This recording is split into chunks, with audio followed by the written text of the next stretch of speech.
Nepal earthquake, teenage boy rescued after 5 days. A teenage boy has been rescued after surviving for 5 days in the rubble of a building, following an earthquake that killed some 5,500 people in Nepal. A huge crowd cheered as rescuers brought the boy out of the rubble in the capital, Kathmandu. The boy has now been taken to a field hospital. Meanwhile, bad weather is hampering the delivery of relief to remote villages, a Nepali government spokesman said. The government has been criticized for its response to the disaster. Outside the capital, the relief effort has relied heavily on helicopters, with mountainous roads blocked by landslides triggered by the earthquake. Laxmi Dhakal, a spokesperson for Nepal's Home Ministry, told the BBC that helicopters loaded with rescue workers and relief materials were ready to fly but had been held back by rainfall and cloudy conditions. In Kathmandu, rescue workers from Nepal and the US worked for hours to free the boy from the rubble of the building. The boy, identified as Pembalama, eventually emerged blinking into the sunlight. He was carried away on a stretcher with a blue brace strapped around his neck, and has now been taken to an Israeli-run field hospital.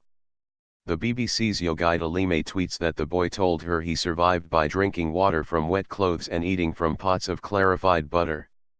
Andrew Olvera, an official from the U.S. Agency for International Development, earlier told the Associated Press news agency that the boy had been trapped between the collapsed floors of the building but was not too far down. On Wednesday night, Nepalese soldiers in the town of Bhaktapur, on the outskirts of Kathmandu, reportedly rescued an 11-year-old girl from earthquake rubble.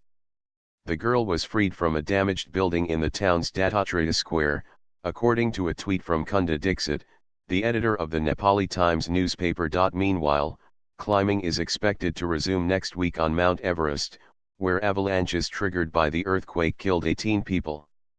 Damaged ladders in an area of the mountain known as the Khumbu Icefall would be repaired within the next few days, according to the chief of Nepal's tourism department, Tulsi Gautam. There is no reason for anyone to quit their expedition, he said. Frustration has been growing in parts of rural Nepal over the pace of relief efforts, with some badly affected villages yet to receive any assistance. Survivors in some areas told that they were angry that neither food nor medicine had reached them. The UN has appealed for $415 million, £270 million, to help provide emergency relief over the next 3 months. Officials say Saturday's quake injured at least 11,000 people. The UN says more than 8 million people have been affected by Saturday's 7.8 magnitude quake and some 70,000 houses have been destroyed.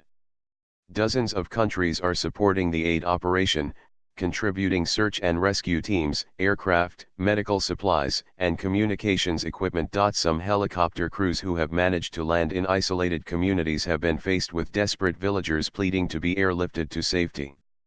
Despite extensive damage, experts say the number of casualties in many villages was lower than feared because people were working outdoors at the time the quake struck.